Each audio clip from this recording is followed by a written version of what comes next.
La suscrita diputada Gloria Herrera, integrante de la fracción parlamentaria del Partido Revolucionario Institucional, con la facultad que me confieren los artículos 33, fracción segunda, de la Constitución Política del Estado Libre Soberano de Tabasco, 120 y 121, fracción segunda, de la Ley Orgánica del Poder Legislativo, 78 y 79 del Reglamento Interior del Congreso del Estado de Tabasco, me permito presentar iniciativa de decreto por la que se adicionan disposiciones al Código Civil para el Estado de Tabasco al tenor de la siguiente exposición de motivos. Por lo extenso de la iniciativa, me permitiré leer una exposición breve de la misma, debido a que será turnada a cada uno de nuestros compañeros diputados y diputadas. Primero, con fecha 3 de julio del año 2012, fue publicado por la Suprema Corte de Justicia de la Nación el Acuerdo General de Administración número 111/2012, donde se establecen las bases para investigar y sancionar el acoso laboral y el acoso sexual. Segundo, con fecha 4 de abril del 2013, fue resuelto el amparo directo 47/2013 relacionado con acoso laboral o mobbing. Tercero, en consonancia con lo anterior, en el año 2014, la primera sala de la Suprema Corte de Justicia de la Nación emitió diversas tesis en las que, en lo sustancial, señala que una de las vías con que cuenta la persona acosada es la civil y además define la naturaleza y tipología del acoso laboral en los términos siguientes.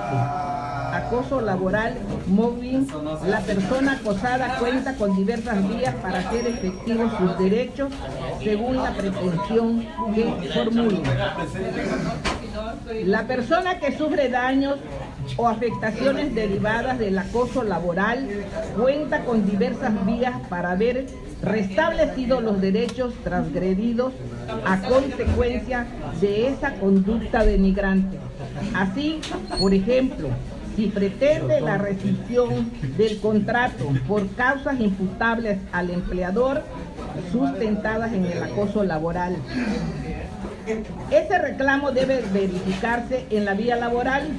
Si por otro lado sufre una agresión que pueda considerarse como delito, tendrá la penal para lograr que el Estado indague sobre la responsabilidad y en su caso sancione a sus agresores.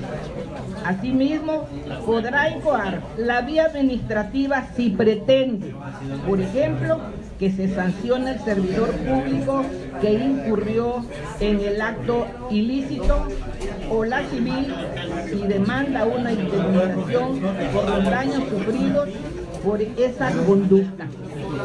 De ahí que cada uno de esos procedimientos dará lugar a una distribución de cargos probatorios distintas, según la normativa sustantiva y procesal aplicable al caso específico, a la que el actor deberá sujetarse una vez que opte por alguna de ellas. Cuarto, con la reforma del 2013 a la Ley Federal del Trabajo, se introdujo la figura de hostigamiento y acoso sexual, definiéndola como el ejercicio del poder en una relación de subordinación real de la víctima frente al agresor en el ámbito laboral, que se expresa en conductas verbales, físicas o ambas, y acoso sexual como una forma de violencia en la que, si bien no existe la subordinación, hay un ejercicio abusivo de poder que conlleva a un estado de indefensión y de riesgo para la víctima, independientemente de que se realice en uno o varios eventos. Quinto, en el contexto anterior es importante mencionar que en el año 2012, de acuerdo con estadísticas del Instituto Nacional de las Mujeres y la Secretaría de la Función Pública, en 258 dependencias gubernamentales hubo 26.000 casos de acoso sexual. De estos, tan solo 8.000 fueron denunciados. Asimismo, del 70% de las empleadas que han sufrido un tipo de acoso sexual, el 60% decide renunciar antes que demandar. Y el 10% restante son despedidas al no satisfacer las peticiones del acosador.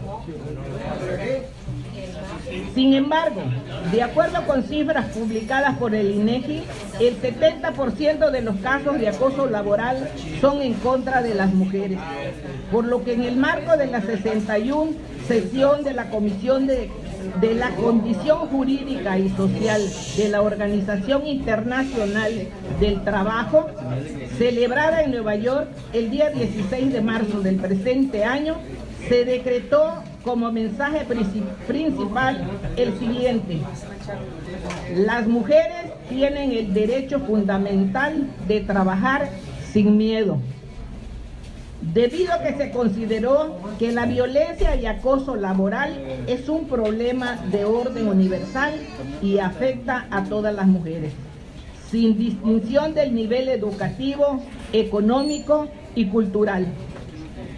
En Tabasco, a principios de este año, se dio a conocer un video en donde diversos elementos de seguridad pública violaron de forma tumultuaria a una mujer dentro de las instalaciones del Colegio de Policía, hecho que hoy en día está en manos de la Fiscalía del Estado.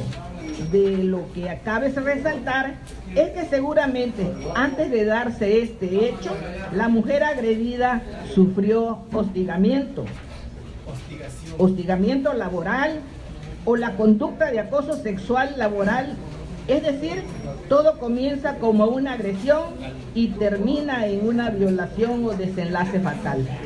Es importante distinguir que el problema de hostigamiento laboral, o llámese acoso sexual laboral, también lo sufren los hombres, pero un índice menor que las mujeres.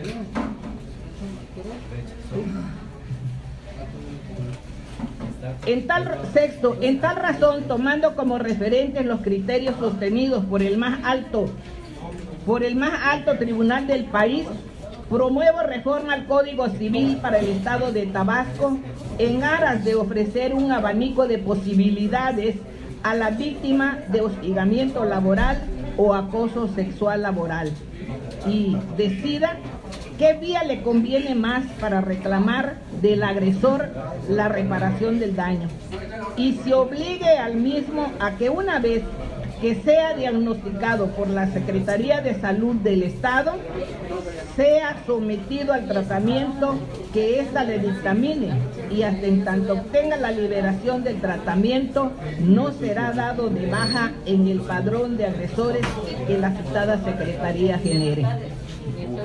En virtud de lo anterior, estando facultado el Congreso del Estado para reformar, abrogar, derogar leyes y decretos para la mejor administración del Estado, de conformidad con el artículo 36, fracción primera de la Constitución Política del Estado de Tabasco, se somete a la consideración de esta soberanía la siguiente iniciativa de decreto. Artículo único. Se adicionan los artículos 31 bis y 2023 bis del Código Civil para el Estado de Tabasco para quedar como sigue. Código Civil para el Estado de Tabasco. Libro primero de las personas. Título primero de las personas físicas. Artículo 31 bis. Derecho de goce de los trabajadores y de servidores públicos. Hostigamiento laboral. Los actos, comportamientos u omisiones en un evento o en una serie de ellos en el entorno del trabajo o con motivo de este, con independencia de la relación jerárquica de las personas involucradas, que atentan contra la autoestima, salud, integridad, libertad o seguridad de las personas, entre otros.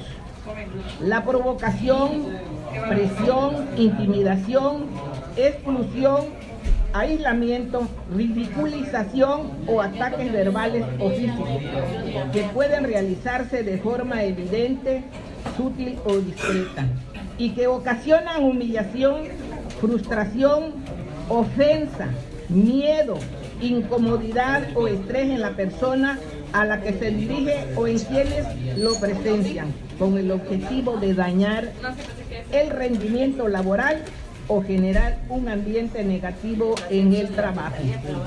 Acoso sexual laboral. Los actos, comportamientos de índole sexual en un evento o en una serie de ellos, en el entorno del trabajo o con motivo de esto, con independencia de la relación jerárquica de las personas involucradas, que atentan contra la libertad y voluntad sexual de las personas, con el objetivo de realizar contactos físicos indeseados, insinuaciones u observaciones marcadamente sexuales, exhibiendo o no deseada de pornografía o exigencias sexuales verbales o de hecho. Título sexto de la responsabilidad civil, sección primera, reglas generales. Artículo 2023 bis, indemnización en casos laborales. Procede la responsabilidad civil del patrón frente al trabajador o servidor público cuando éste haya sufrido hostigamiento laboral o acoso sexual laboral previsto en el artículo 31 bis de este código, siempre y cuando la víctima acredite: 1. Que sufrió daño moral a su persona. 2. Identificar el nivel de agresión siendo estos. Inciso A. Horizontal. Cuando la agresividad se realiza entre compañeros de trabajo, es decir, en un nivel similar de jerarquía ocupacional. Inciso B. Vertical descendiente. Sucede cuando la agresividad se realiza entre quienes ocupan puestos de jerarquía o superioridad respecto de la víctima. Inciso C. Vertical ascendiente. Cuando la agresión se realiza entre quienes ocupan puestos subalternos respecto del jefe victimizado. 3. Que sufrió de forma sistemática o reiterada la conducta. 4. Señalar el tipo de conducta que resintió, si fue hostigamiento laboral, como exclusión, agresiones verbales, hasta excesiva carga de trabajo, con la finalidad de mermar la autoestima, salud, integridad, libertad o seguridad de la persona, o acoso sexual laboral en contra de la libertad y voluntad sexual de la víctima. La responsabilidad civil reparará del daño a la víctima, debiendo considerar indemnización económica suficiente a fin de repararla del daño físico, económico o moral. La Secretaría de Salud del Gobierno del Estado generará el padrón de agresores, teniendo la facultad de hacer el diagnóstico de los mismos y someterlos a terapias o el tratamiento más adecuado que considere, y hasta en tanto no le extienda la carta de liberación, seguirán bajo el tratamiento asignado. Transitorio. Único. El presente decreto entrará en vigor al día siguiente de su publicación en el periódico oficial del Estado. Atentamente, Democracia y Justicia Social, diputada Gloria Herrera, fracción parlamentaria del Partido Revolucionario Institucional. Es cuanto, diputado presidente.